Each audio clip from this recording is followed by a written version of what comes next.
Well, I think, we're talking about election readiness. Obviously, there is an election either sooner or later, so part of what we'll be hearing today, hopefully, is from the party about the work that they've been doing to both hold a leadership race, but also get ready for an election. What are your priorities for the meeting? What do you want to see on the agenda? Well, I'm there as a colleague, so I don't set the agenda, but I certainly participate in what I always try to bring is a flavor of what it's like in Northern Ontario, what kinds of issues and concerns, opportunities there are in Northern Ontario. Of course, as the Minister of Indigenous Services, I have a outspoken role around the issues that First Nations, Inuit, Métis people are presenting to me in the work that I do with those partners. So whenever I have an opportunity, I interject my perspectives, but it really is an opportunity for MPs to listen to what what's happening, but also to hear from each other and plan for the next election. Minister has committed to changing the capital gains tax as other candidates have done. Do you want to see him switch the capital gains tax or make changes? I think it's too early for me to comment on the plans of each candidate, but I will say, obviously, I have endorsed Mark Carney. I have spoken with him. I think he's a very sensible, wise leader, not just on the economy, but on the many different social challenges that communities are facing.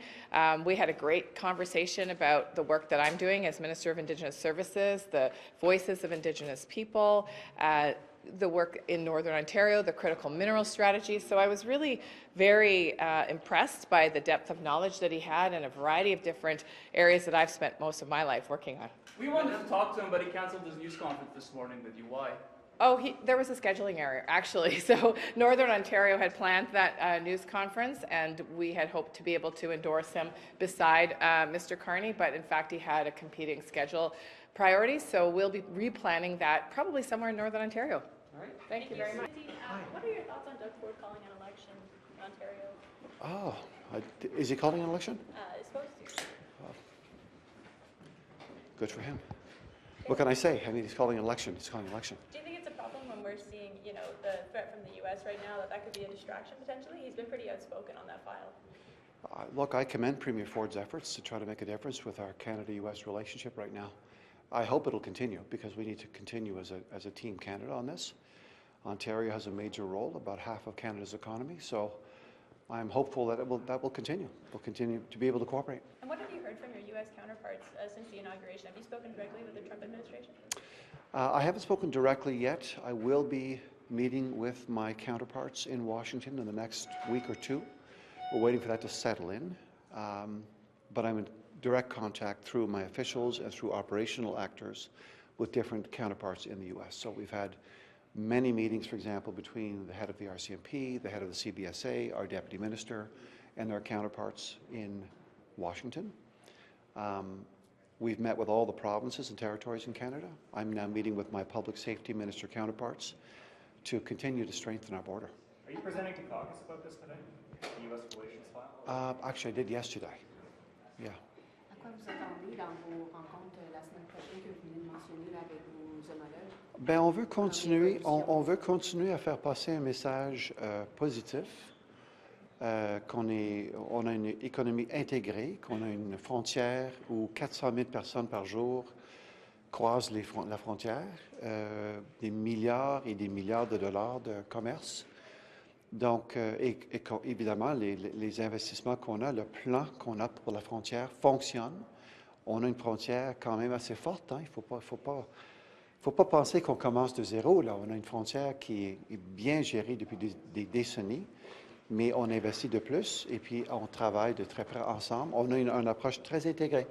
Et sur l'allocation des fonds, par exemple, on sait qu'il y a des hélicoptères, ça a été annoncé, mais oui. Est-ce qu'il y a de nouvelles allocations de fonds qui pourraient être annoncées? Les ministères impliqués et les agences impliquées ici, qui nous aident avec la mise en œuvre du plan sur la frontière, nous assurent que toutes les ressources sont disponibles. Do you have enough funds if you have to boost more border funding? Absolutely. I've been assured by departments and all agencies involved that all the resources we need are available. How did you call with your opposition critics go last week? Very well. Very well. Did they present any ideas? Look, I was so pleased that they were able to join us. I was a little disappointed that my colleague from the Conservative opposition wasn't able to be there, but she had a good staff person there, which was good. And I'm looking forward to any of their suggestions for improvement in terms of how we do this. This is not a partisan. I've said before, folks, the border is not partisan. This is about making sure we manage the most important relationship we have right now with the United States. When are we going to get more details about your border plan? I don't think that 60 drones is $1.3 billion. Oh my gosh, we've got so much detail that's already been revealed on the plan. Whether it's not just the purchase of drones, but the leasing of helicopters, new resources, new deployment of officers, new technology, new handheld devices. We're standing up new laboratories to track fentanyl and their precursors. We have senior officials and senior scientists going down to Virginia to get trained by the best in the United States. We're cooperating. We have folks who are integrated with the Customs and Border Patrol folks in the United States and vice versa here. There are many, many, many parts to this border plan. And what I do know is we've had a strong border, but we're making it stronger. The RCMP says they can't get enough officers to Saskatchewan and Manitoba. Are you concerned about a gap in Saskatchewan and Manitoba to protect the border? I have every confidence in the RCMP. Thanks. We gotta go. Non, ça c'est plus sur la rencontre avec les porte-paroles. Ça s'est très bien passé. Évidemment, le Bloc québécois était là. Les autres partis, des propositions. J'attends toujours avec impatience des suggestions comment améliorer la situation. C'est ça notre défi. C'est mon focus, c'est vraiment comment est-ce qu'on peut mettre en œuvre ce plan et améliorer la situation pour minimiser les chances de tarifs. Merci. Listen, the week is not over yet. You know, it's only 10. It's only no. So we'll have more to say in Shawinigan over the weekend. What do you like about Mr. Carney as a candidate? Well, listen, we'll have more to say over the weekend. And why don't you come to Shawinigan? It's a great place. Honestly, I'm sure your parents would love it as well. You know, it's a great place. Has he called you? Has he talked to you? Has he made his pitch? How is he selling himself? Well, I've been talking to all of them. You know, the first big decision I had to take was whether I would run for myself in the race, and grateful for the support from Canadians. Actually, I was just in a coffee shop this morning, and it's, you know what Canadians want is us to fight for them. They've seen the Amazon story, for example. I had a gentleman come to me and said, thanks God someone is fighting for us in this country. And that's what we need to demonstrate. I think as a nation, we need to be more ambitious. We need chin up, elbows up. It's a different world.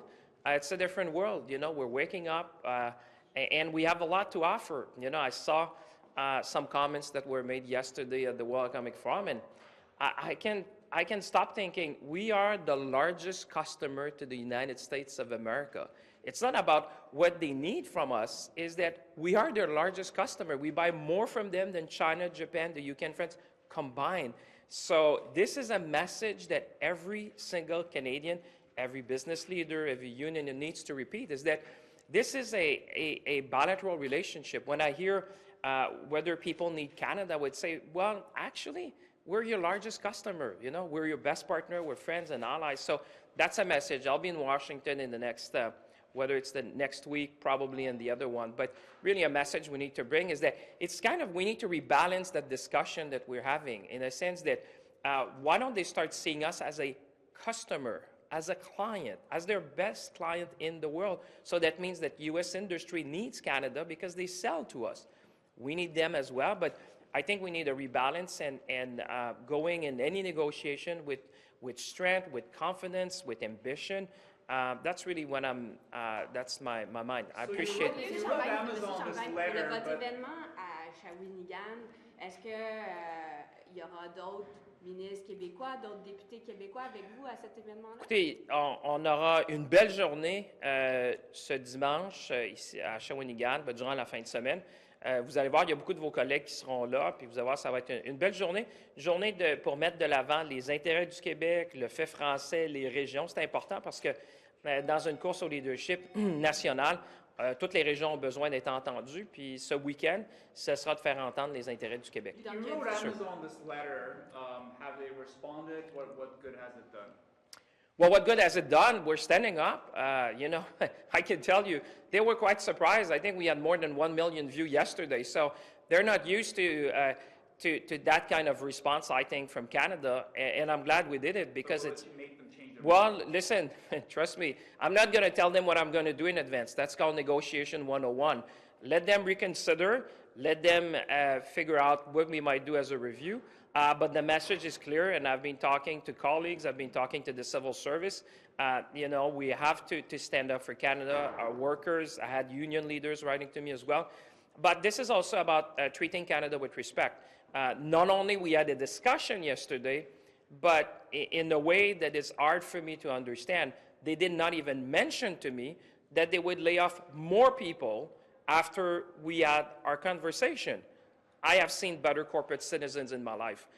When you have a discussion with a government, a federal government or provincial government, you would expect corporate citizens and companies and businesses to be transparent, to be open.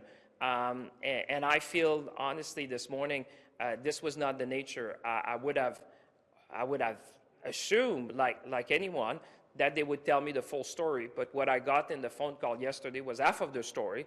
So you can imagine this morning, if yesterday I was not pleased, this morning I'm even less pleased than I was yesterday.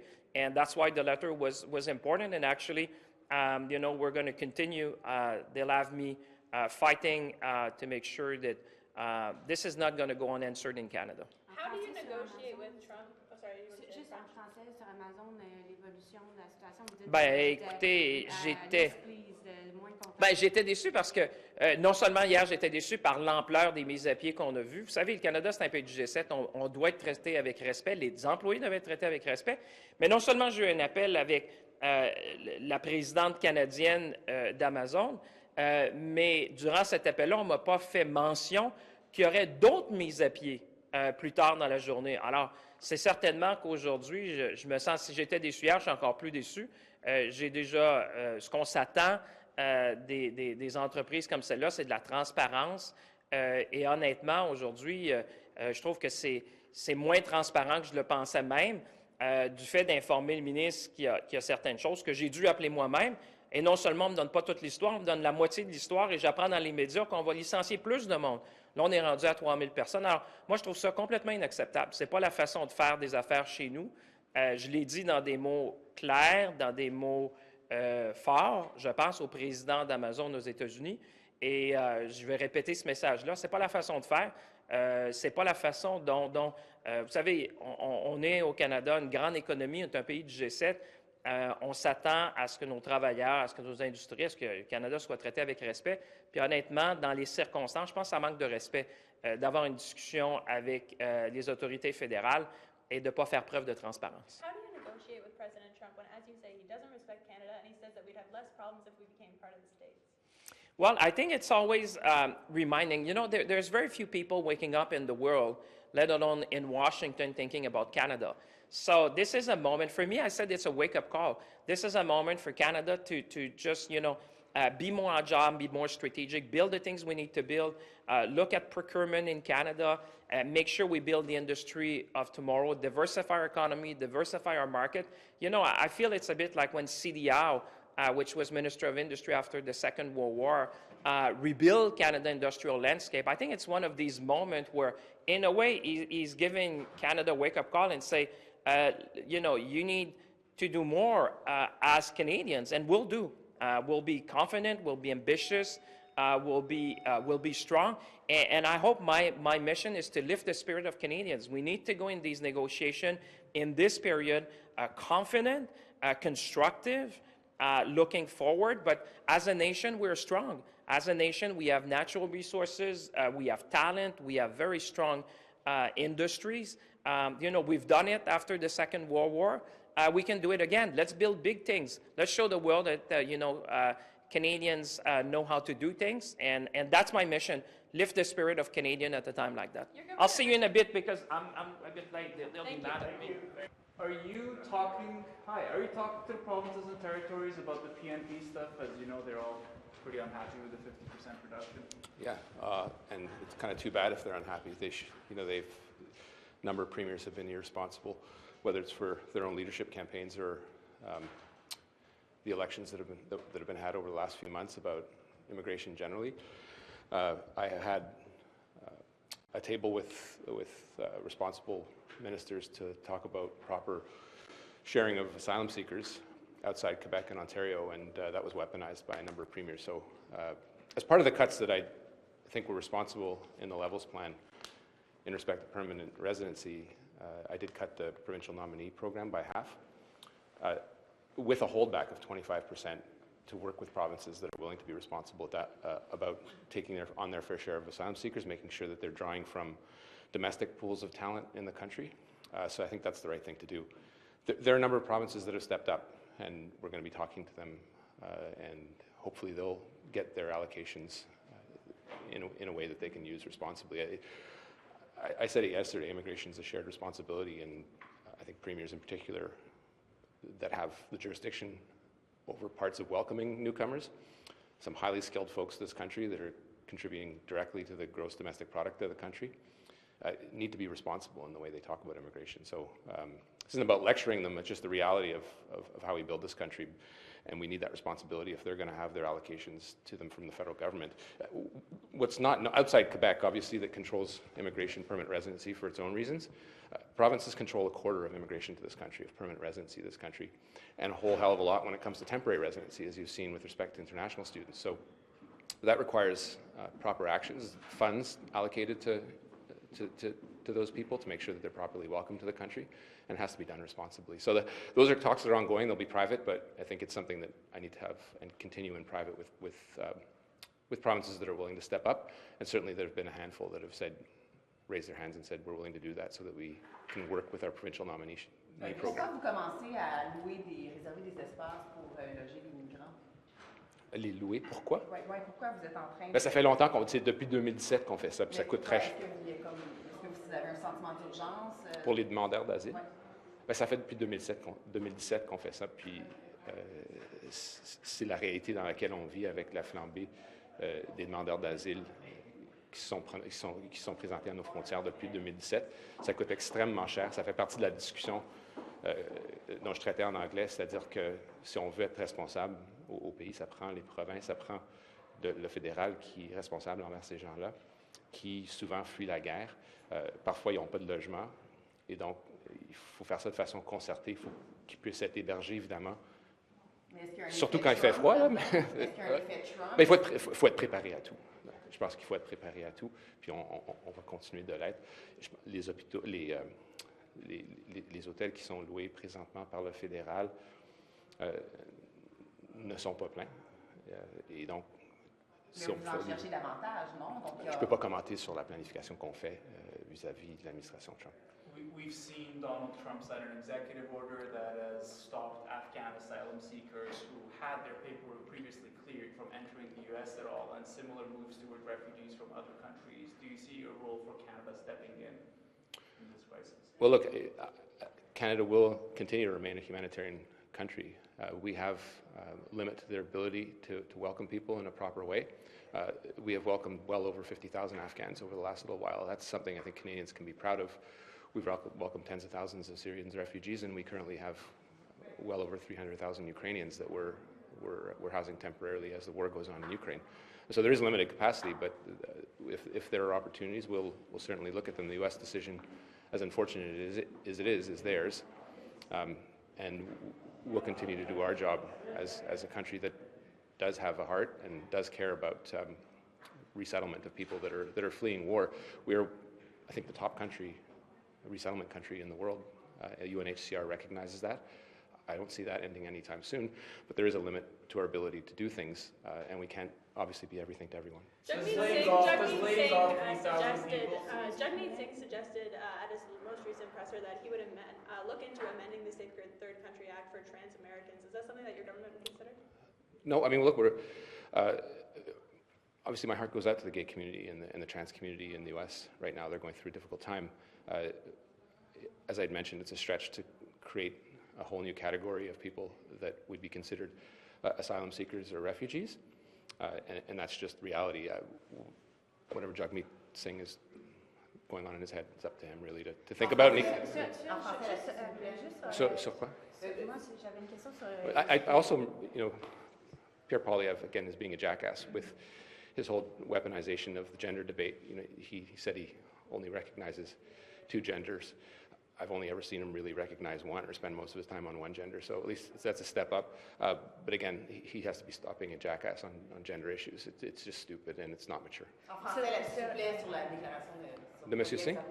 sur les genres, sur le fait qu'il y a femme, homme, puis rien d'autre. Mais comme je l'ai dit en anglais, d'habitude, il reconnaît juste un genre. Deux, c'est une amélioration, mais je pense qu'il était têteux avec sa position, puis on sait exactement pourquoi il essaie d'instrumentaliser le débat, justement, envers une partie de la société qui LGBTQ qui est quand même vulnérable au Canada. On doit les protéger, on doit s'assurer que leurs droits soient respectés. Je pense qu'on voit la tendance de Pierre Poilievre dans ce sens. Pourquoi il fait ça? Mais je pense qu'il va instrumentaliser le débat pour s'assurer qu'il y ait un vote de gens qui ont une certaine... qui n'aiment pas les gens qui sont transgenres ou qui ont une opinion qui est arrêtée là-dessus. Puis ça fait partie de sa base. Puis je pense qu'il faut la confronter, puis il faut le dire. Il faut le dire, puis je pense que Pierre Poilievre, dans ce sens, montre encore cette fermeture qu'il a déjà démontré, justement, quand il voulait juste reconnaître le mariage entre un homme puis une femme, plutôt dans sa carrière, c'est conséquent avec sa pensée. Oui, juste sur les Ukrainiens, vous avez mentionné les Ukrainiens tantôt en anglais, sur les programmes spéciaux temporaires qu'il y a eu qui sont finis maintenant, les Ukrainiens qui sont encore ici. Je sais qu'au début de la guerre, on parlait beaucoup, il y avait été question, votre prédécesseur, M. Fraser, à l'époque, disait il y a beaucoup cette tendance de vouloir retourner en Ukraine, donc c'était pas vraiment un enjeu, mais est-ce que ça a changé, puis c'est quoi un peu la tendance que vous observez chez les Ukrainiens? Mais il y a beaucoup de gens qui veulent rester, c'est sûr. Il y a des considérations géostratégiques, évidemment, avec la guerre qui sévit encore en Ukraine. Je ne suis pas prêt à accorder la résidence permanente de façon complète à tous les 300 000 personnes qui sont ici. Évidemment, avec les relations qu'on entretient avec l'Ukraine, je pense que ça enverrait un message défaitiste vis-à-vis de la guerre qui est en Ukraine, mais c'est sûr qu'il y a des gens qui deviennent Canadiens à force d'être ici. Ils ont des enfants, ils se marient avec des Canadiens. Donc, il faut faire preuve d'une certaine humanité. Ils peuvent appliquer à la résidence permanente comme tout le monde. Il y a un programme idéalement qui est en cours vis-à-vis le sponsorship de familles ukrainiennes dont les gens peuvent profiter. Je pense qu'il y a des milliers de places qui sont disponibles, mais je pense qu'il y a une demande, je suis sûr qu'il y a une demande qui est plus forte que ça pour devenir des résidents permanents pour les Ukrainiens. Je ne les renvoie pas en Ukraine tant et aussi longtemps que la guerre continue. On renouvelle les permis de travail puis les permis pour rester, donc il n'y a rien à craindre là-dessus. Encore faut-il faire application pour renouveler son permis, c'est clair, mais je ne renvoie personne en Ukraine. Minister, just on the layoff of 3,000 IRCC workers, why did that happen, and are you somewhat regretful given that you might be looking at a big asylum seeker surge? Well, first of all, I think it was unfortunate that people will no longer be working at RCC. This is a department that has grown exponentially since 2015, but especially since 2019, to deal with a number of issues. Obviously, the surge in Ukrainian and our Afghanistan programs. A lot of the people that will not be continuing at RCC are on term contracts. It will mean layoffs of several hundred permanent positions, but it's not 3,000 permanent positions. These were temporary. They were surge capacity employment numbers that we don't need anymore. It reflects the sunsetting of the Ukraine and the Afghan policies in particular, where we had a lot of people working on that. So we're returning to 2019 numbers. Again, in the federal civil service, the minister doesn't hire and fire people. It's the deputy minister, but it's work that we've been doing. Obviously, I answer for that at the end of the day, but I think it was the responsible thing to do, and to be able, frankly, to do it early while other departments are potentially hiring those folks, so to give them notice early, and to make sure that this is done in the proper way. Comment vous voyez... says the Canadians have lost faith in your party. Do you agree with that sentiment? Look, I think, given what's been going on the last couple months, I can understand that sentiment. I think we've been inwardly focused, and that's unfortunate. We need to be able to be talking to Canadians about what they're worried about, look at what their preoccupations are. So I would say that the position we're in was probably duly merited, but this is an opportunity during a leadership race to get some positive voices out there. It's part of the reason why I haven't taken a position yet, because I'm looking at the candidates and I'm making sure that they can offer a positive view of the country, a positive view of the party, and that actually we can come out unified. So it's a really important opportunity for the base to pronounce itself, to take a look at the policies. I don't want to see candidates slagging other candidates or slagging the Prime Minister. I think it's unhelpful. Canadians are watching, and they'll be judging us accordingly. So honestly, I wish her good luck. Those are her views. I don't share them entirely, but I do think we have some reflecting to do as a party as to how we got into this position. I think that's healthy during a leadership race. En français, là-dessus, sur la course, s'il vous plaît, parce qu'en plus, il y a des candidats qui se dissocient de mesures clés du gouvernement Trudeau. Là, on parle des gains en capital, tarification sur le carbone. Est-ce que... Mais on a le droit de le faire, mais c'est... Est-ce que vous avez l'impression qu'on est en train peut-être de comme, se dissocier de l'héritage des libéraux, là, de ce que vous avez apporté jusqu'ici? Ben, c'est des candidats qui ont le droit de prendre des positions. Je demande simplement à notre base d'examiner ces positions en détail, quitte à prendre ou à voter pour quelqu'un qui présente une belle vision du pays, d'abord et avant tout, mais pour le renouvellement du parti lui-même. Bon, donc les gens ont le droit de critiquer le gouvernement. Comme ministre, j'ai pris des positions critiques vis-à-vis de mon propre gouvernement, donc on a le droit de faire ça. Puis je pense que Justin Trudeau, notamment, a dit très clairement à sa base, puis aux députés qui avaient le droit de s'exprimer librement. Vous voyez que ce n'est pas le cas avec Pierre Poilievre, des musées. Mais là, c'est des candidats quand même qui prennent... Bien, ils ont le droit de le faire. Ils ont le droit de le faire. Puis si je ne suis pas d'accord avec eux, je ne voterai pas pour eux. Puis vous, êtes-vous d'accord avec eux sur... Ben, on verra. Là, moi, je réserve encore ma mais position. gain sur le capital, tarification sur le carbone... Non, moi, je ne coupe pas ça là, dans un scrum. Si je me présentais, peut-être, là, mais je ne me présente pas. What's in Shawinigan? I think Champagne's having an event there this weekend. Are you there as well? No. Why would I go there? Just checking. It's a lovely place. It's a lovely place. It's a lovely place. Non, mais je l'encourage, ça va être le fun. C'est la bière Shawinigan Handshake? Ah, il y en a une? Bière, oui. Shawinigan Handshake? Ouais, c'est une bière, non? Moi c'est la Miller. C'est l'heure de la Miller. Brassez chez nous à votre goût. Vous savez, c'est How are the leadership candidates pitching themselves to you and your colleagues? Yeah, I mean, look, it's a bit of a dance, right? Like, it's early in the night, so you know, people are talking about their positions, asking for support, and I'm frankly looking at what they have to offer. I just want it to be positive. Like, this is something we absolutely have to make sure that we do, and if a candidate isn't positive, they're allowed to be critical, as I mentioned earlier, but this can't be a mudslinging opportunity. Do you think some people are not being positive? Well, I'm looking at it, so, you know, I'm listening to what people are saying. Si vous aviez à prendre une bière Miller avec les candidats vedettes, là, une bonne bière, là, je ne vous dis pas que vous appuyez, je vous demande de prendre une bière Miller avec un des deux candidats, Freeland ou Carney, vedette, là. Est-ce qu'il y en a un des deux? Ouais, des trois. Ben, je ne bois pas durant la semaine, donc ce serait la fin de semaine. OK, bon, attends, une petite date Une la petite- semaine. Ben, non. Est-ce qu'il y en a? Est-ce que vous seriez Frankie Bubbles, it's champagne, right? Like, and Miller is the champagne of beers, right? So there's a liquid. You know, if people want to have a beer with me, I'm not the most fun guy with it. J'ai cru comprendre que vous voulez mettre le Québec de l'avant dans cette course-là, par exemple.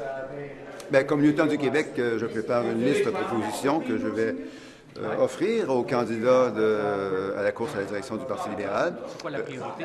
Bien, évidemment, on a parlé beaucoup de bilinguisme, d'importance de la langue et de la culture pour les Québécois. Mais une chose qui m'importe aussi, c'est la sensibilité des Québécois par rapport à la protection de l'environnement et la lutte contre les changements climatiques.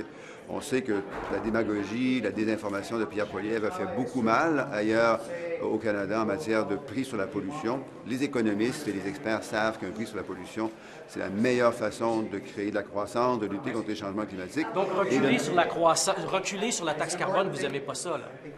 Ceci étant dit, on sait qu'il y a d'autres mesures. Ça, c'est une très, très bonne mesure. Il y a d'autres mesures qui sont bonnes aussi. J'ai hâte de voir quelles seront ces autres mesures dans les plateformes des candidats, parce que c'est sûr qu'au Québec, on comprend que les bons emplois, la croissance économique pour le futur, ça passe par la protection de l'environnement. Quand les Américains, eux, déréglementent, on n'a pas le choix de s'ajuster. Là, on ne peut pas garder des mesures comme ça qui peuvent nuire à la productivité. On peut s'ajuster, mais c'est sûr qu'il faut regarder aussi vers l'avant. Et les changements climatiques, la protection de l'environnement, c'est ce que l'avenir nous demande de faire, l'avenir de nos enfants. C'est incontournable, y compris à Québec et au Québec. Beaucoup de notre croissance économique dépend de ça. C'est une bonne nouvelle parce qu'on se positionne pour le futur par rapport à d'autres économies qui, malheureusement, par exemple aux États-Unis, n'auront pas, au cours des prochaines années, ce même genre de signaux. La Banque nationale qui suggère un Buy Canada Act, un système d'achat préférentiel, une politique d'achat préférentiel. Est-ce qu'on doit faire ça dans le contexte géopolitique présentement? Ça fait certainement partie de toutes les options dont on parle depuis déjà un certain temps. Toutes les options sont sur la table du point de vue de l'approvisionnement dont je suis responsable. C'est certainement une option importante dont on parle au comité sur les relations américaines. Il y a des mesures, ça fait partie des mesures non tarifaires. Les mesures tarifaires sont importantes aussi.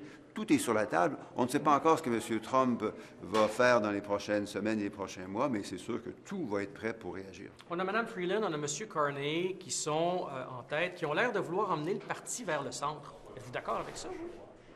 Bien, ça dépend de ce qu'on définit par le centre. Le Parti libéral a toujours été au centre des intérêts et des préoccupations des gens, y compris des Québécois. La société évolue. Mais est-ce que vous aimez la direction dans laquelle eux, ils amènent le parti?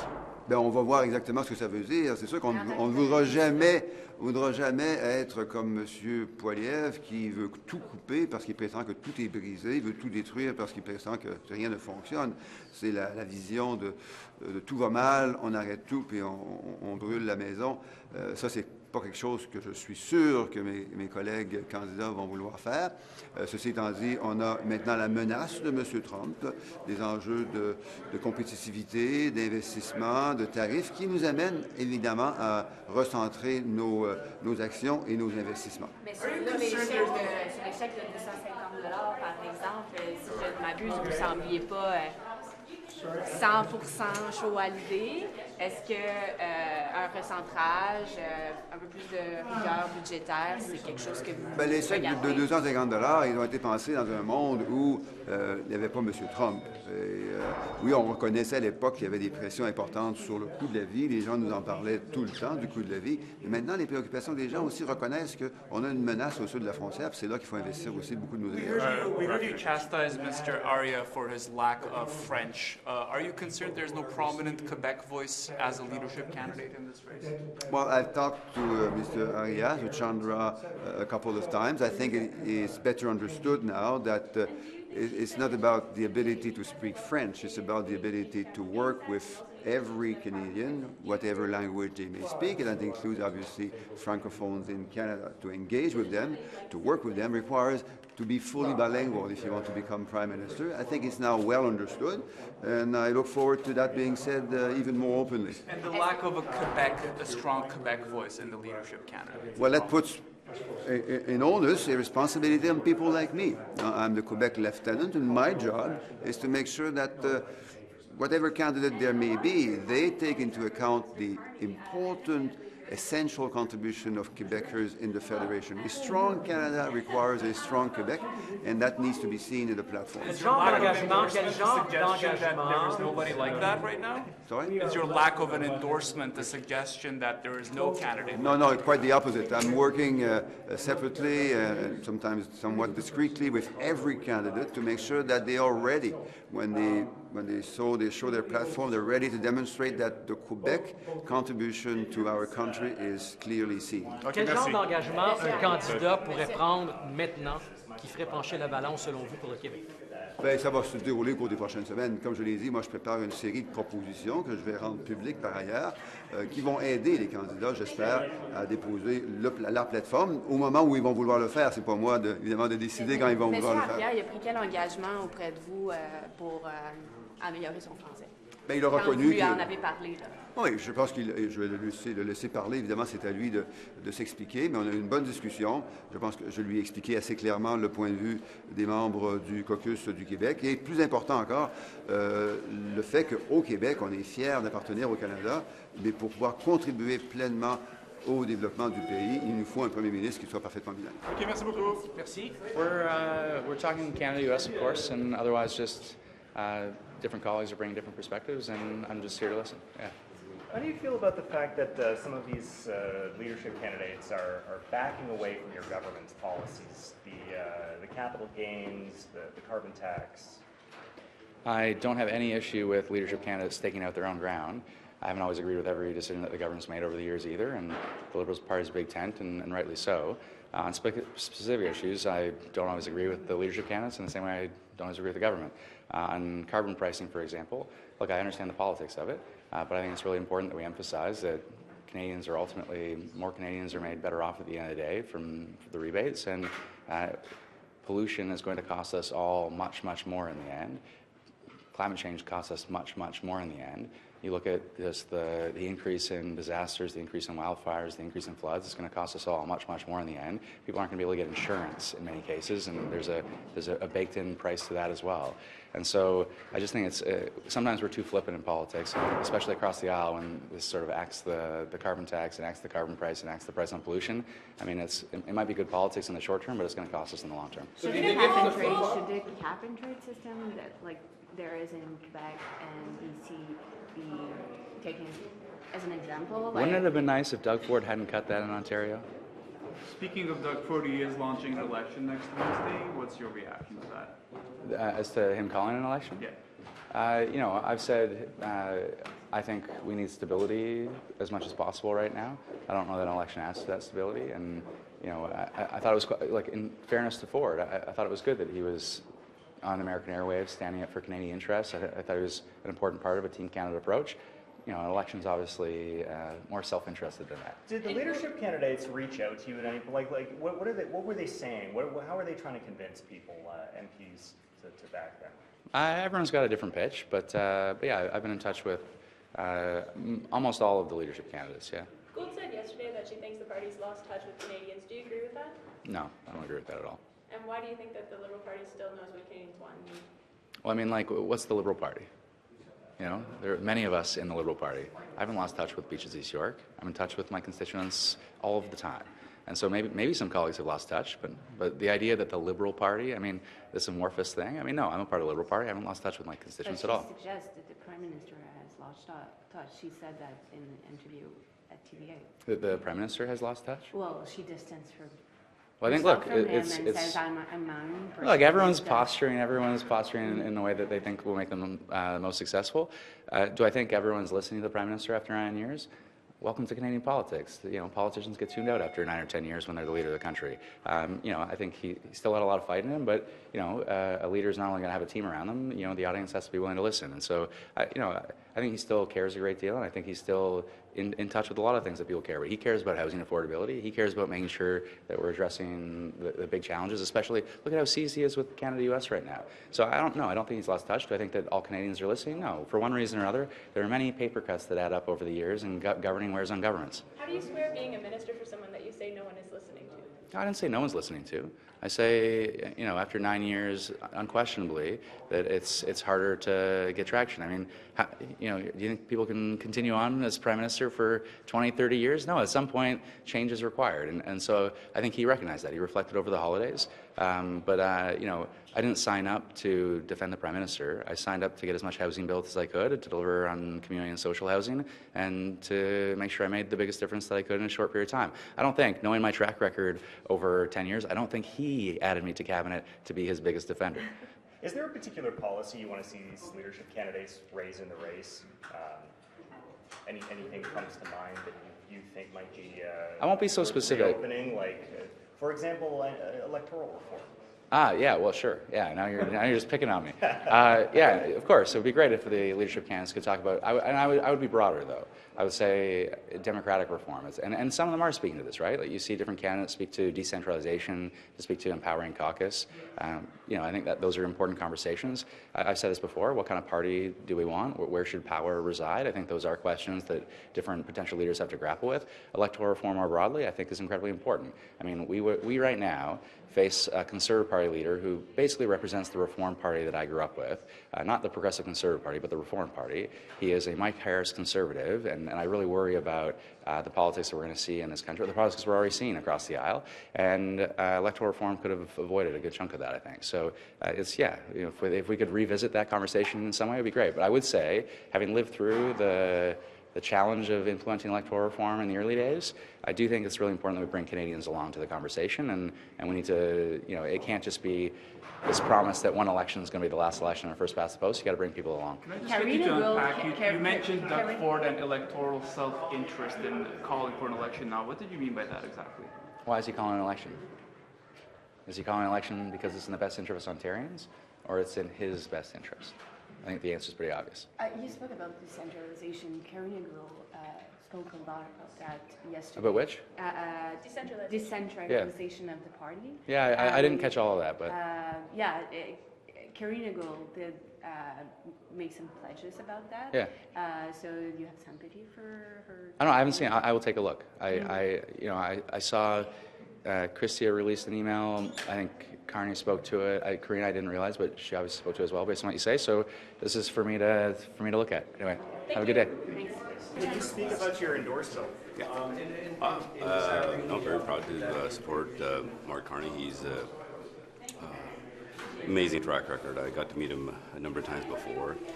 I remember watching him when I wasn't in politics at that time, and the certain anxiety that Canadians had because of the financial crisis, that was going to have a significant impact. And just to see him with a calm demeanor, with confidence, to make sure that not only give us confidence, but actually steer us through that very difficult time, and then go to the Bank of England, where I got to meet him as well. So, having a person like that who has a calm demeanor, who knows, has a proven track record when it comes to economies, I'm very proud to support him and work with him. What do you want to see him do differently than the current leadership? It's not about doing differently. It's about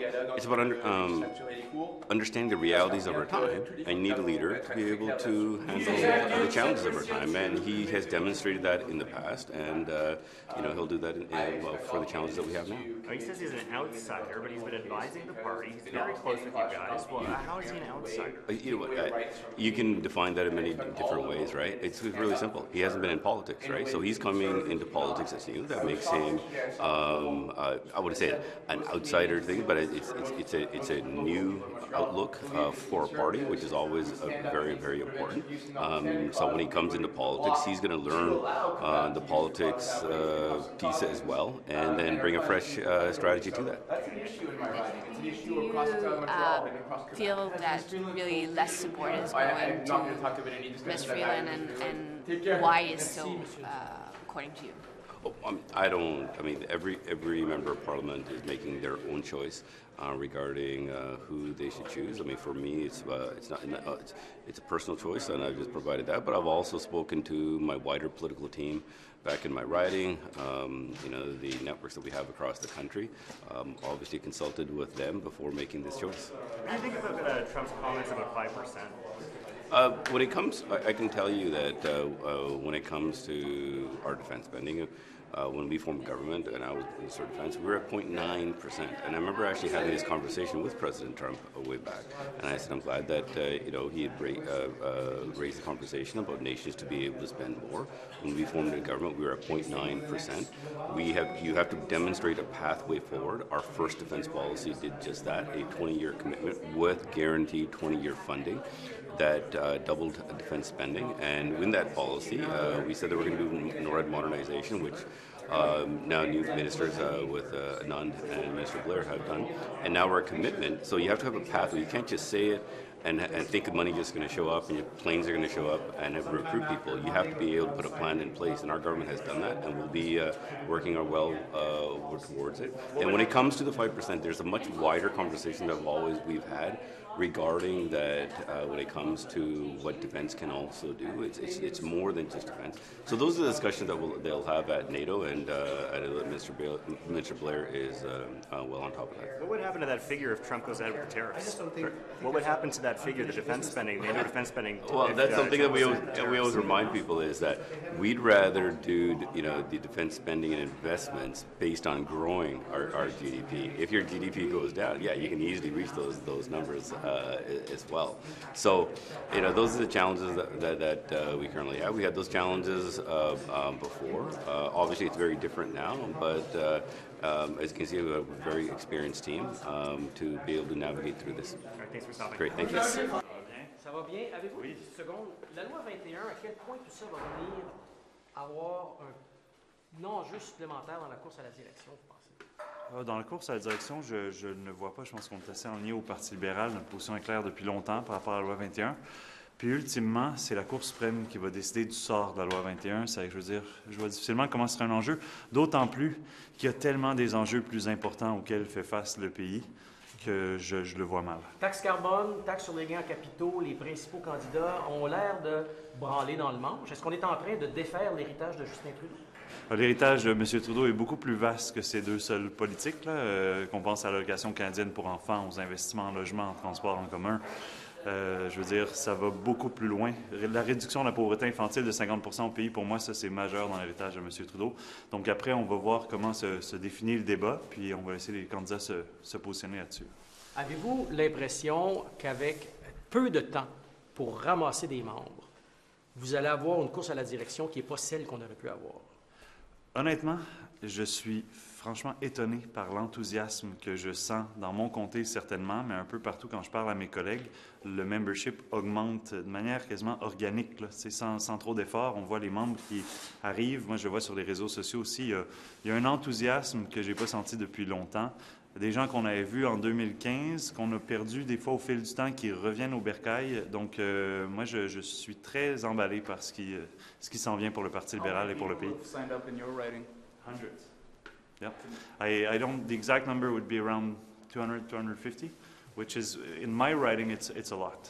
Yeah. C'est quand même, ça fait contraste avec la course conservatrice où ils ont ramassé des centaines et des centaines de milliers de membres. Là. Vous n'allez pas faire ça en quelques semaines. Ouais, c'est sûr que l'échéancier n'est pas le même, mais reste que l'enthousiasme est très présent. Puis je pense qu'on va le sentir de plus en plus au fur et à mesure où la course évolue. Assez pour faire une différence dans une campagne générale? Moi, j'en suis convaincu.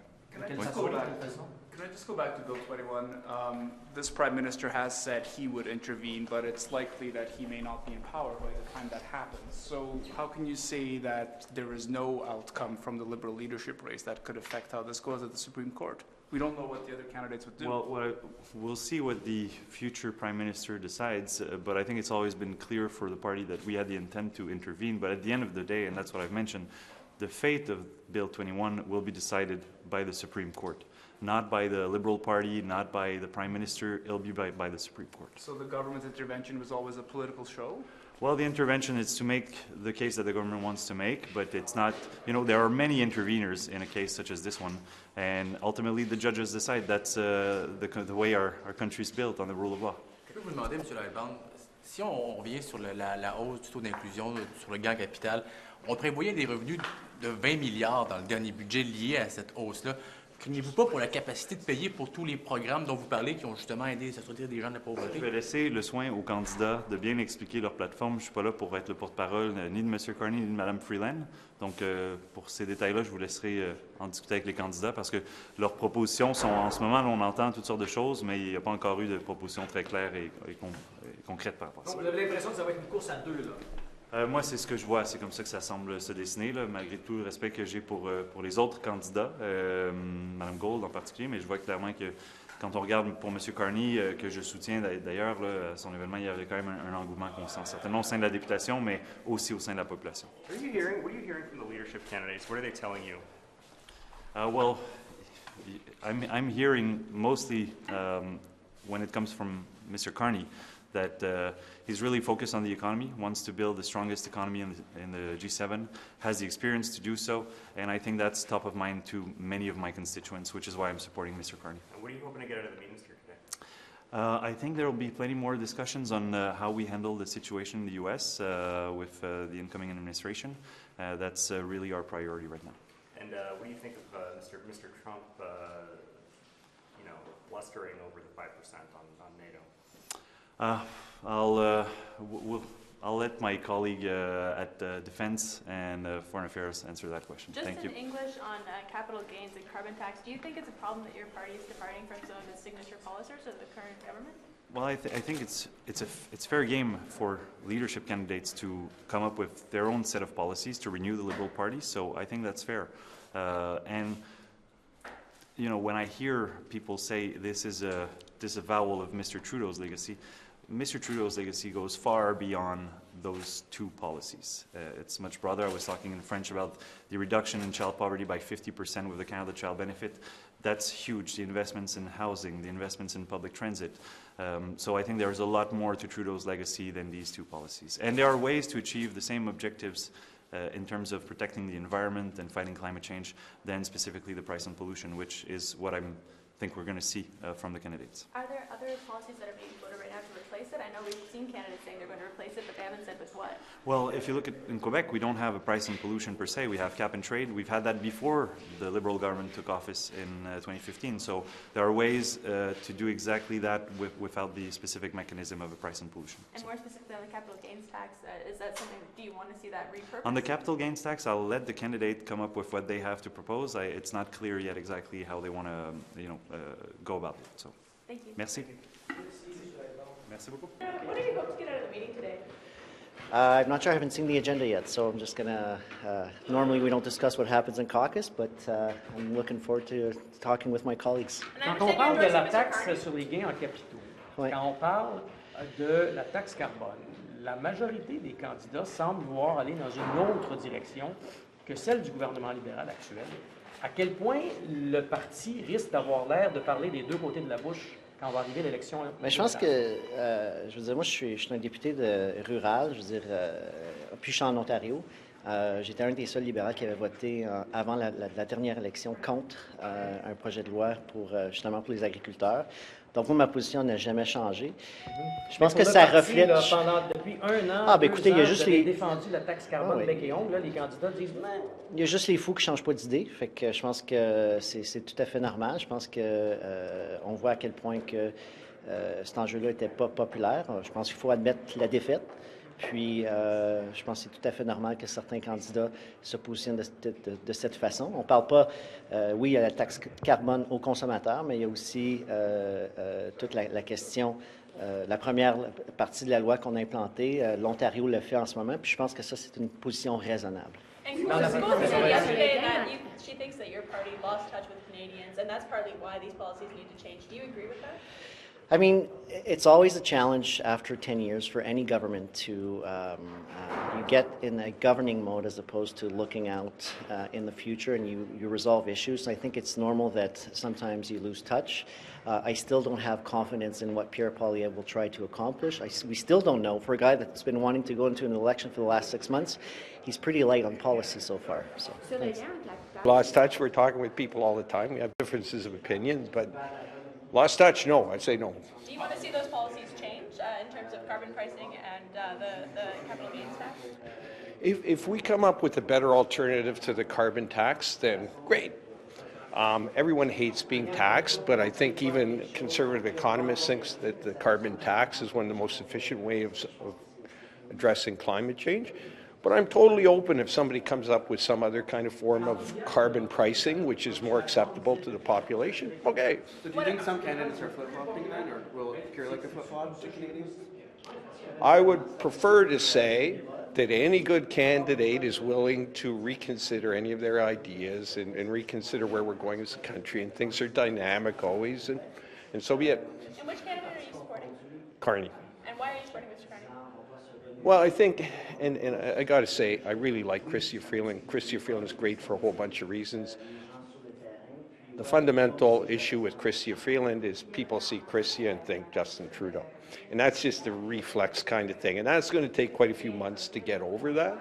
But I think certainly Carney, and we all recognize the guy's got an incredible resume, the guy's got an incredible background in issues which are really central to us as Canadians right now, the economy, climate change, the green transition. The guy is, and he's an outsider, and I think he brings real ability. He has a proven track record through the 2008 financial crisis and Brexit, that he's dealt with major kind of challenges like this in the past. And who do we want to be sitting down across from Trump? And that is the big issue facing Canadians probably in the next year or two, and we want our best guy, and he seems to be the best guy. So if it's not policies that had Canadians drift away from the Liberal Party, as Karina Holt has posited, then is it just Justin Trudeau? I think that was a big thing. I mean, a lot of it's just the gut reaction. It's just like, I don't like the guy. And that was driving a lot of the discontent with Trudeau. If you ask people, like, what exactly do you dislike about Trudeau? So I don't know, they don't like his hair, they don't like his socks, they don't like that. And I'm not to say that there weren't policy reasons for them to dislike him, but it came kind of a visceral kind of response.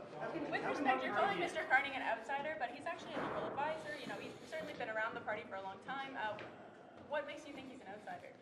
Well, he's never been like in cabinet and caucus other than in Victoria when he was, or in Nanaimo, he was there for a talk. I've never seen him. I've never heard from him before. So he's certainly not formally part of the party. I mean, did he advise them? Yeah, okay, but probably a lot of people did as well.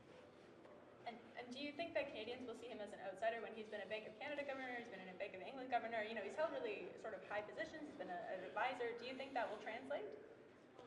That he's not an outsider? Well, like Poilievre's an outsider. I mean, the guy's been sitting here in Parliament for the last 20 years. So, and is that really, should that be a big issue? No. Thank you. Appreciate your time. We get out of the meeting today. I don't know, bonding, election strategy, all kinds of good stuff. What do you want to see on the agenda? Like, what will you want to push forward in your conversation with your colleagues? In terms of the election, a centrist approach, as I have advocated for in the National Post. Sur la loi 21 au Québec, vous voulez entendre quoi de la part des candidats là-dessus? Est-ce qu'il faut continuer comme on le faisait? À 100%. La clause dérogatoire ne devrait pas être utilisée de manière préventive. Ce n'était pas le but en 1981 quand la charte était adoptée. On devrait avoir un dialogue entre le législature et les cours. Et j'espère bien que tous les candidats vont être très clairs là-dessus.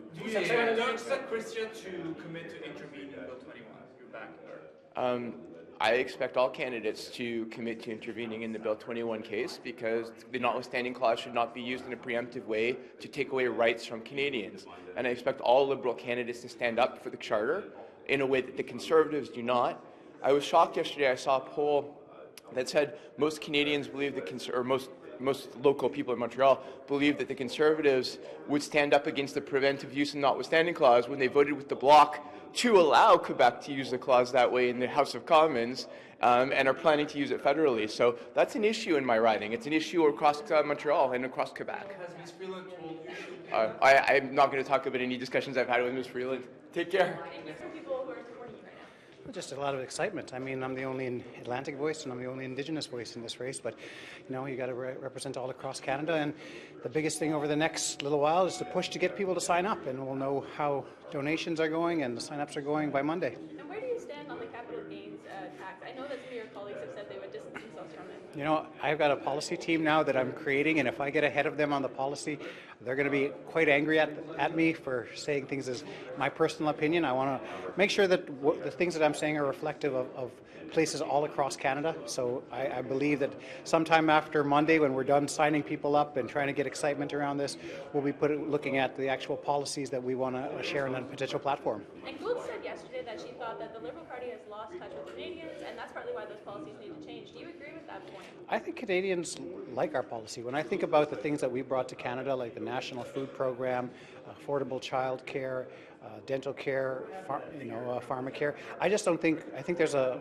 unfinished business that we have here. Like a lot of places across Canada, we've announced policies, but they haven't impacted people on the ground. You know, in Atlantic Canada, on First Nations communities, we've made these great announcements, we've invested money, but these impacts haven't been felt on the ground.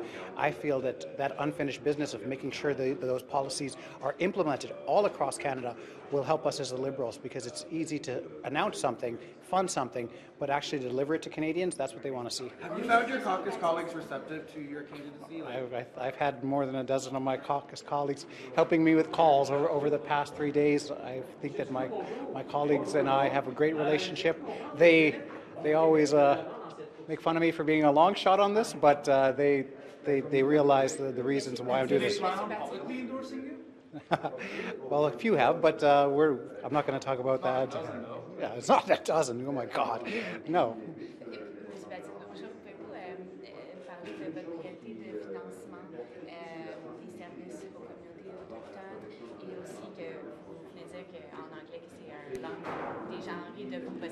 Je travaille sur ma langue français, mais pour parler Mi'kmaq, I can understand you, but I can't understand everything you're saying in the conversational French. I'm working on it every day, though.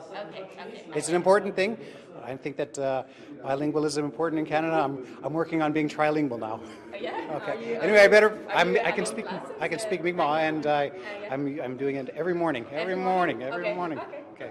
Thank you. See you. Rita Gould said yesterday that she thinks the Liberal Party's lost touch with Canadians. Do you agree with that? I think there's some merit in that thought. I think the Liberal Party in the past has tried to do what it thinks to be the best for Canadians, and in some measures it is. I don't think we've articulated that very well, and I'll use you kind of an example of being mad at the government by people who are receiving Canada Child benefits, a dental benefit, enhanced daycare, et cetera, et cetera. So there is that kind of a tension between the two. And do you think she said yesterday specifically, because they've lost touch with Canadians, we need to change the capital gains tax, we also need to change the carbon pricing? Do you agree with that? Well, I think a lot of things are on the table that maybe weren't on the table before. Is there something that you'd like to see replace those measures? Well, I think the first and foremost is get back to a point where, well, I guess I'm a Martin liberal, shall we say. You get to your point where you have a much closer to a balanced budget, and then you work out from that. Call me old-fashioned, but I like to know that I can pay for stuff. And a lot of your cabinet colleagues are endorsing Mr. Carney. I understand, I believe you're endorsing Mr. Carney as well. You do? Oh, man, you're amazing. She can read minds. Why do you think so many Liberals aren't endorsing Chrystia Freeland, who you work with quite closely? I mean, we are blessed with an abundance of riches. Both of them, if you take a Wikipedia and look at their resumes, there isn't a person in this hallway wouldn't die for a resume such as that. So it'll sort itself, and both will do well. There was a person who wanted to run as a candidate and put abortion on the agenda. This Michael Clark guy didn't get enough signatures. What do you think of that? Him not being able to. We do this all over again. Okay. What do you see from these meetings? What are your priorities to come out of this? Well, priorities here is we're making sure we're preparing for the next couple months and preparing going into the next election. So we got a lot of work to do, but the arrow is pointing up, and I couldn't be more excited. Sorry, Gould said yesterday that she thinks the Liberal Party's lost touch with Canadians, and that's why some policies need to change. Do you agree with that?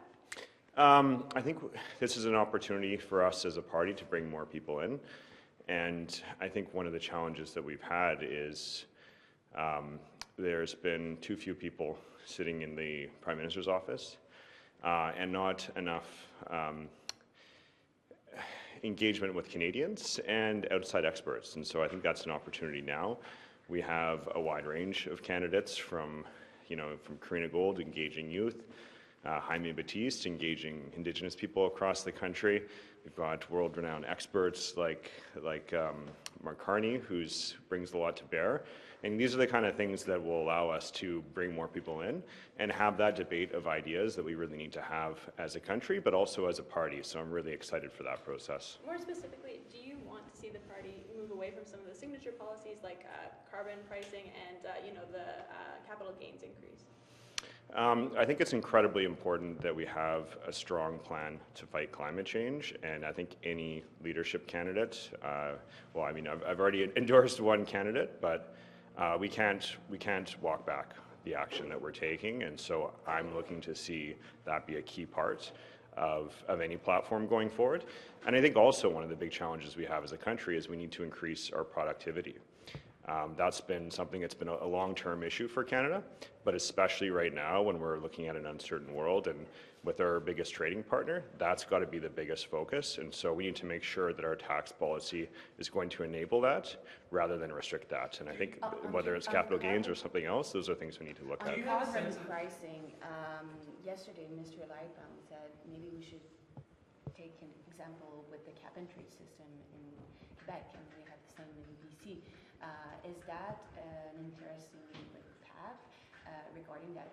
Mr. Carney wants to revisit the actual framework. I think there's lots of good examples. So BC, it doesn't have a cap-and-trade system. It's had a carbon tax since 2008. Yeah. But the system that it originally brought in, I think, is a really interesting one to look at, where the revenue from the carbon tax was used to drop personal and corporate income tax rates. And so that's one, again, when we're talking about productivity, that's a way to encourage more work that way. And there were subsidies for low-income people. So I think there's a lot of different examples that you can look at. Cap and trade is another one. When you can build a market that's big enough, like Quebec connects to California, There was this program called the Western Climate Initiative that BC was originally part of. I think those are a lot of interesting ideas. The way that the federal backstop is set up, it doesn't prevent provinces from doing that, but if you led with that, that's an interesting option as well. But at the end of the day, it's important that we deal with this market failure, which is the biggest market failure in the world, which is climate change, and there's a lot of different ways of doing that. But could it be like cap and trade everywhere? Yeah, it absolutely could be, and then I think it's an interesting time to have that discussion to see, if it's the right system that we need for right now, for all of the, for the context we're living in, and I know that's going to be one of the things that the different leadership candidates are going to be looking at. How many members has your riding signed up since this race started? So I haven't had a chance to look at it this morning, but it's been a huge amount of new members. We're looking at, I think, over 700 or 800 new members, and so I think that just really speaks to the kind of buzz and excitement that we have right now. It's something that I haven't experienced since I first ran in 2019, and we're having a lot of people that were previously Liberal that maybe had lost a little bit of interest, but it's also attracted a huge amount of new people. I know particularly in my riding, there's a desire to move more to the centre. And I think some of what we're hearing from candidates is really appealing to a lot of people. And so I'm seeing that in the new Liberals that are getting registered, but I'm also hearing that throughout my riding. People want to be part of the campaign, people want to volunteer, and people want to donate. So there's a huge buzz going on. How do you keep this, how does it not become a flash in the pan like Kamala became in the U.S.? Well, that was one thing that I think was really important, that we had this open and competitive leadership race. And so rather than, Kamala was a very strong candidate, but she never went through a primary. So having this kind of a race allows that debate of ideas that we're bringing people in, and then it creates that type of momentum going into a campaign. So I don't know when the election will be, but this provides a huge ramp to get to where we need to get to. And I think the way that the leadership race is going to roll out, we're going to see those debates of ideas, different platforms, and we're going to get a lot of the volunteers to get ready for an election campaign from what they're going to do as part of the leadership race as well. So I see this building into what that might be. Hopefully, of course, we make it to October, but what other parties have said, we could be in an election before the end of March. What are the chances of making it to October? Are you expecting your leader to cut a deal? I think anything's possible, but it'll be up to whoever the new leader will be, but also the opposition parties. Are they going to be willing to support the government? We don't know what kind of challenges we might be facing with the Americans at that time, so it's really hard to speculate right now. But that'll be something for the new leader to look at in a couple of months. Great, thanks so much. What is the replacement for the consumer carbon tax? Listen, I'll have more to say about this, and I think Mr. Carney, who I've spoken about, and remember, we still have the industrial price on pollution, which gives us about 3 times more emission reduction than the consumer portion, the fuel charge. So there'll be more to say. Our plan doesn't rest on one measure. We have 100 measures that we've deployed to fight climate change in this country. Obviously, the fuel charge is an important one, but it's not the only one, and we have other options. Merci. Thank you. So on Amazon, they say that they're willing to talk to the government now after. Pouvez-vous... Oh oui, là, on a besoin de... Faire ça comme il faut, sinon vous allez être déçus. Je ne prends pas ça au sérieux. Oui, pardon? Oui, sur Amazon. Donc, Amazon, on en comprend qu'Amazon, on accepte de discuter avec Ottawa et Québec, notamment. C'est quoi votre compréhension de ça? Oui, effectivement, c'est une bonne nouvelle et une bonne chose pour Amazon de le faire. Leur annonce a été non seulement un choc, mais totalement inattendu et inexplicable, je dirais. Et il est normal qu'Amazon accepte de revoir cette décision en discutant ouvertement et de manière transparente avec le gouvernement canadien. On est content aussi que le gouvernement du Québec soit apparemment intéressé à faire partie de la discussion. Ces discussions-là? On va voir. Je pense qu'ils doivent sentir la pression qu'il y a à faire les choses correctement au Canada et au Québec en particulier. La façon regrettable dont ils ont fait cette annonce n'est pas correcte en 2025. C'est pas comme ça qu'on travaille avec les travailleurs du Québec. Alors, je crois qu'ils ont compris dans les dernières heures que ce n'était pas acceptable et qu'ils sont maintenant en mode d'écoute et j'espère en mode de révision de leurs décisions. Mais qu'est-ce que vous pouvez leur dire pour les convaincre de faire marche arrière, là? Ben, on va leur dire qu'écoutez, que ce n'est pas une façon de faire les choses au Canada et au Québec, que c'est pas comme ça qu'on travaille avec les travailleurs. On sait qu'ils se sont syndiqués, mais c'est un droit fondamental que de pouvoir se syndiquer au Québec et au Canada. C'est pas pour ça qu'on doit agir de cette manière. On va leur dire qu'on a des façons de travailler avec eux que l'on peut revoir pour faire en sorte qu'une grosse multinationale comme Amazon n'envoie pas de mauvais signaux à d'autres compagnies aussi. Dans les prochaines étapes, ça peut ressembler à quoi? What discussions you've had with Amazon or what you're expecting to happen with Amazon? Well, what we expect is what they have announced, which is that they will sit with us and apparently also the Quebec government to make sure that we can share with them the disappointment of what they have announced, and not only what they have announced, but the way they have announced it with no pre-warning, no explanation whatsoever. Now, to cut the jobs of more than 3,000 workers in Canada is not acceptable, not an acceptable way of working with Canada and with Canadians. And what tools does the federal government actually have in order to send a message to Amazon and in order to go beyond this review that has been announced?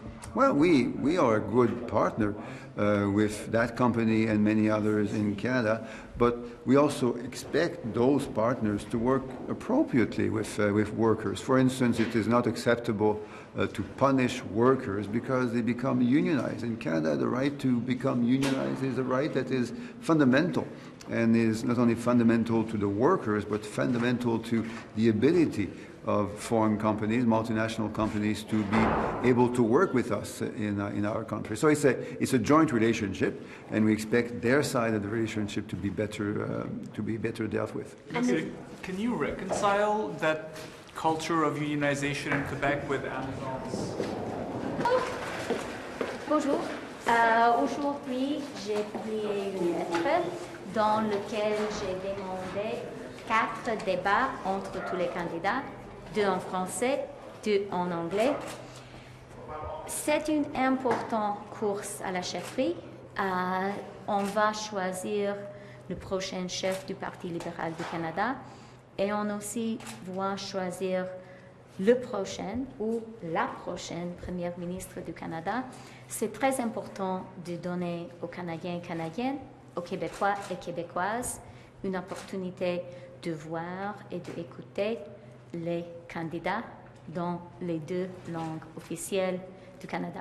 So earlier today, I published a letter in which I called for 4 debates between the candidates, 2 in English and 2 in French. This is an important contest.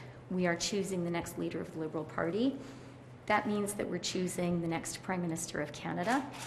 It's really important to give all Canadians a chance to see the candidates in action, to hear what they have to say, to hear what they have to offer Canadians. Thank you. Would Canada become a failed state if tariffs were imposed by Donald Trump? Absolutely not. Minority supporting Minister Gould? Like, do you think there's minority of MPs? Minority of MPs, okay. Look, there's however many Liberal MPs there are, we have the same number of votes as every other Liberal member across the country, and Karina is looking to attract young people, and so I am in the minority of MPs, right? But that's fine. Do you have a sense that any more of your colleagues will also back? I don't know, but I mean, look, she's working hard to attract new people and you know, engage people that maybe have left the party over the last little while. So caucus support is important, but I think it's more important to get the support of Liberals across the country. Do you consider like maybe taking a freeze on the carbon tax is sort of like a flip-flop? Would that be well received by, I guess, voters? I think anytime as elected officials, we need to take a hard look at our policies. And if it's not working for Canadians, I think Canadians respect you when you look at them and say, we need to take a hard look at this. I think it's a good idea. Doug Ford does it all the time, right? And he gets away with it. What do you think of him launching an election call? Well, if the rumors are true, as they seem to be, I think it's very opportunistic. There's no other premier. He made it official today. Oh, he did? Yeah. Okay, I haven't seen. Okay. There is no... First, let me just say, I think he's been great dealing with the U.S. on this. I'm not going to, say anything bad about that, but it does seem opportunistic, and I don't agree with the Premier on the Greenbelt and Highway 413.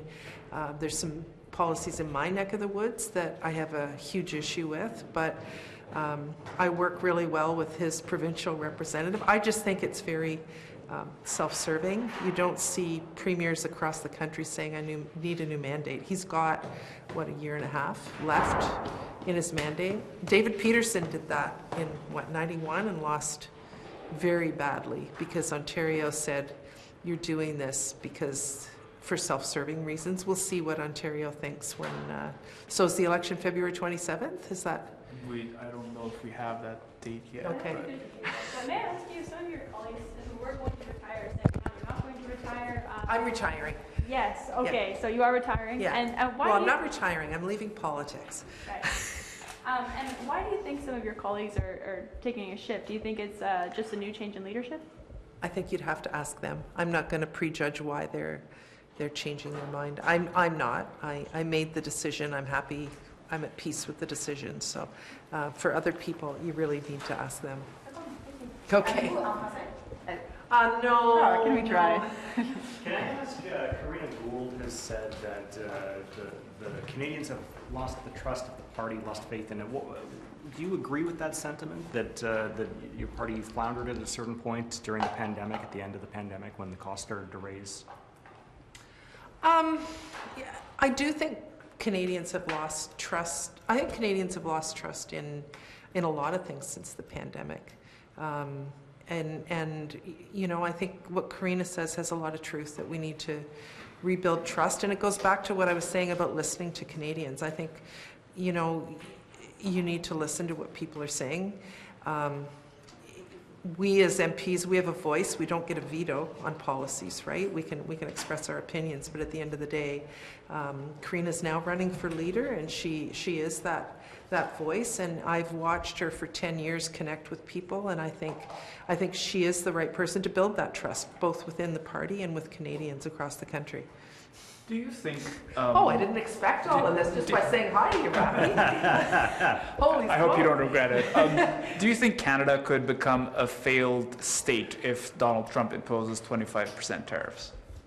I think we need to wait to see what I think I'm not part of the discussions that Cabinet have been having, but we managed it last time. I think that we are better prepared this time as to what to do, and I think we'll be able to take whatever comes our way. It's going to be rocky for sure. It's going to be difficult, but it's not the first time we faced him in office in the U.S. and I'm pleased with the way that the vast majority of Canadians are coming together, and premiers and the Prime Minister to show a united front. That's what happened last time, right? We did have a fresh majority government instead of a minority one with the Prime Minister who had a foot out the door. Yeah, that's true. But you've got 9 out of 10 premiers, or maybe 8 out of 10. You've got business, you've got labor unions, I think everybody wants to work together. So I think the way of dealing it is very similar to last time, and we were able to do it. So, okay, you're welcome. Bye, Rob. Mr. Sousa, have you said who you're endorsing in the leadership race? I haven't endorsed anyone as of yet. No, and why is that? No, I'm very excited about the opportunities and the caliber of the candidates that are coming forward. I'm very excited about next steps, and I want to determine how best to proceed after March 9th. Is there anything you're looking forward to from the candidates specifically? Oh, I think the people I'm speaking to, they're very excited about what Canadian priorities are, right? This is not about what's in the best interest of the Liberal Party, it's what's in the best interest of Canada, and who can stand up to the challenges that we face as we go forward. And certainly for me, and I think those I speak to, we have a strong economic focus, create jobs, enable us to then support and sustain the programs that matter most to Canadians. And at the same time, having a leader that will generate national unity. We have an opposition member who's only there to, being very divisive and talking about how things are broken, when in fact we have so many good things to do and many positive things to go forward with. And I'm looking for that new leader to embody that and to inspire Canadians to be proud of who we are, especially in light of what's happening south of the border. We got to stand strong, as our national anthem calls for. I want that person to be just that. And You've as an Ontario got at MP, least what do two you think leadership about... candidates who are repudiating the carbon tax, the capital gains tax. I mean, these are policies of your federal government. So who's being divisive here? So you may recall I came from the province, and as finance minister of the provincial government at the time, we brought in an industrial pricing system, right? Cap and trade. We were part of the Western Climate Initiative alongside Quebec and California and others. And we decarbonized our system. And as a result, we were netting up to about $1.6, $1.8 billion annually. And we used those funds as an incentive program to support consumers so that they can be incentivized and to change some behavior. It wasn't a punitive measure. Certainly the pricing system that we have now in place is a backstop, which is the federal program. Provinces can do what other things they can achieve. And a conservative government that's there now, they're the ones that dismantled that system. And I think Canadians are looking for an alternative that helps provide incentive programs for consumers, price the industries that are polluting the most, and finding a way to change those behaviors. And as an Ontario MP, what do you think about the upcoming Ontario election? Well, here we have a situation where the Premier is requesting a mandate, I guess, to deal with what's happening south of the border as a province, as a strong, large, subnational jurisdiction, one of the largest in the world for that matter. I was there for quite a while, and it's a big part of Canada. He has a mandate. So I don't see an issue there. I think he can continue doing what he's doing because he's already authorized by the people of Ontario to do just that. He's riding high in the polls and wants to take advantage of that enthusiasm or that support. But I think, and we've seen that in the past, people, Canadians, voters, they're smart. They understand, and they want what's best for Canada and what's best for them and their families. All the best. Je ne parle pas français, je n'ai pas bien. C'est un grand dommage pour moi. No. I try. I'm taking lessons, but ce n'est pas bien. Mais même pour dire je n'appuie personne dans la course, fait qu'il va peut-être dire ça. Ah si, je ne comprends pas qu'est-ce que tu dis. Non, mais important que le leader parle both languages, oui? Oui. C'est nécessaire que le leader représente tout le Canada. Are you coming out of these meetings feeling like your party is election ready, or is it's a work in progress? Oh, no, the team is ready. The team wants to do what's right. I mean, listen, we're going through a major leadership review, and that person's going to become the prime minister at that point in time. It's a huge undertaking to do both and be prepared for the general election thereafter. We have supposedly until October, but realistically, we're going to be tested right away. And so we have to be ready, and that's what we're doing. Can you tell us how you feel about the fact that some candidates are kind of throwing under the bus things that were important for the Liberal Party, like carbon tax and capital gains on capital? Sorry, in English, capital gains tax. Do you like? What should we get from that? Is it?